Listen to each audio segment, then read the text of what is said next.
di tengah-tengah kita, lebih utama dari segala sesuatu.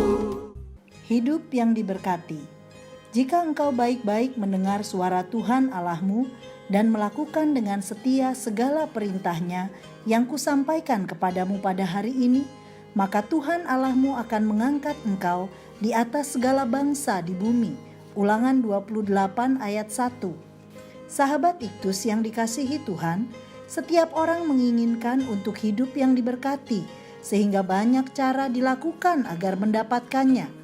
Dalam doa-doa kita pun, kita sering meminta agar Tuhan memberkati hidup kita, keluarga kita, pekerjaan dan usaha kita, gereja kita, bangsa kita, dan semua lini yang berkaitan dengan kita. Namun apa kata Alkitab tentang berkat? Musa menyampaikan kata-kata terakhirnya kepada bangsa Israel sebelum kematiannya dan sebelum mereka memasuki tanah perjanjian. Pasal 28 ini didahului dan diikuti oleh kata-kata kutuk yang akan terjadi apabila hukum-hukum ini tidak dipatuhi. Isinya adalah rangkaian panjang janji-janji yang bersyarat. Apabila umat Allah mematuhi hukum Allah, mereka menerima berkat-berkat rohani dan materi darinya. Dan sebaliknya, apabila mereka melanggar hukum Allah, mereka dikutuk dan dihukum. Dalam konteks ini, sesungguhnya Tuhan menginginkan agar umatnya berfokus pada hidup yang diberkati Tuhan. 1. Dasar dari hidup yang diberkati. Pada saat Allah memanggil Abraham, Ia mengadakan perjanjian dengannya. Kejadian pasal 12 ayat 2 dan 3. Allah memberkati Abraham dengan tujuan Abraham juga menjadi berkat. Perjanjian Allah ini adalah keputusan anugerah dari Allah. Dalam anugerahnya Allah memanggil bangsa Israel, bukan karena lebih banyak jumlahmu dari bangsa manapun juga, maka hati Tuhan terpikat olehmu dan memilih kamu. Bukankah kamu ini yang paling kecil dari segala bangsa? Ulangan 7 ayat 7. Dengan tujuan diberkati dan menjadi berkat. 2. Cara memiliki hidup yang diberkati. Cara bangsa Israel mendapatkan berkat itu adalah baik-baik mendengarkan suara Tuhan. Ayat 1a, 2b, dan ayat 13b. Istilah mendengar digunakan 2 kali, sehingga diterjemahkan mendengar dengan cara mendengar. Jika umat Tuhan mendengarkan suara Tuhan dengan cara mendengar yang seharusnya, kemudian melakukannya berdasarkan apa yang mereka dengar, maka Tuhan akan memberkati mereka. Melakukan dengan setia, ayat 1b dan 9b. Orang yang baik-baik mendengarkan firman akan semakin mengenal Tuhan. Dan orang yang mengenal Tuhan mempunyai keberanian dan kekuatan untuk melakukan kehendaknya. Melakukan firman Tuhan dengan setia memiliki 2 unsur penting, yaitu pertama, melakukan dengan sungguh-sungguh, dengan segenap hati, dan kedua, melakukan dengan terus-menerus. 3. Jenis berkat bagi yang hidup diberkati.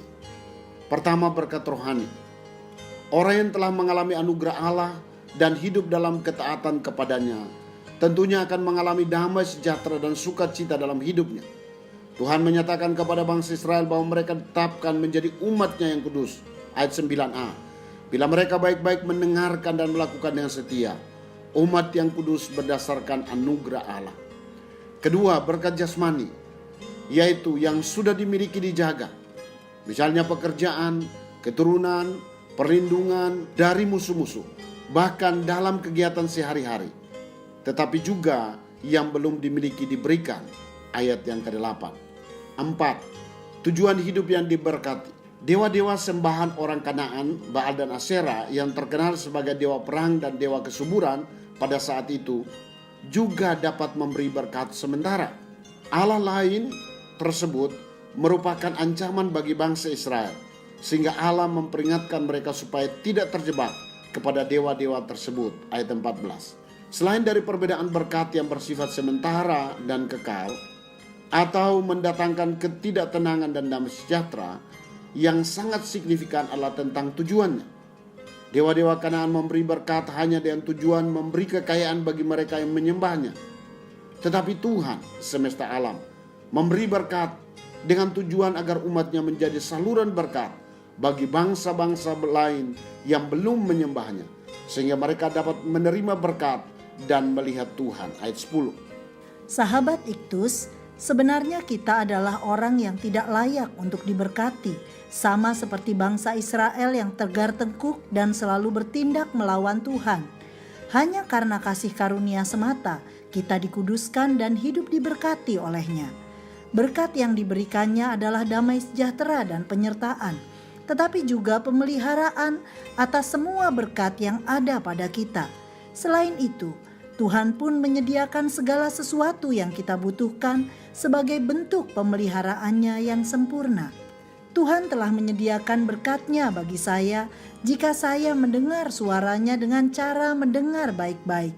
Seringkali saya sendiri yang menutup pintu berkat bagi hidup saya dalam keluarga, pekerjaan, dan pelayanan saya, hanya karena saya tidak sungguh-sungguh mendengar firman Tuhan dan melakukannya. Sahabat Iktus yang dikasihi Tuhan, setelah saya diselamatkan oleh Tuhan, bagaimana cara saya untuk memiliki hidup yang diberkati? Apa saja berkat yang Tuhan berikan kepada saya? Dengan tujuan apa Tuhan memberkati hidup saya? Tuhan Yesus, saya bersyukur karena anugerah-Mu, saya telah menerima berkat keselamatan kekal. Hidup saya ada dalam tuntunan-Mu melalui firman yang saya dengar. Saya akan baik-baik mendengar dan melakukan setiap perintah-Mu. Saya percaya Engkau akan mengangkat saya dan memberikan keberhasilan. Engkau menjagai saya dan memberi segalanya berlimpah. Ajar saya mengerti bahwa Engkau memberkati hidup saya agar saya dapat menjadi berkat bagi bangsa-bangsa yang belum mengenal-Mu. Amin. Kunci berkat adalah mendengar firman Tuhan dengan cara mendengar dan dengan setia melakukannya. Kristuslah yang harus ku beritakan hingga datangmu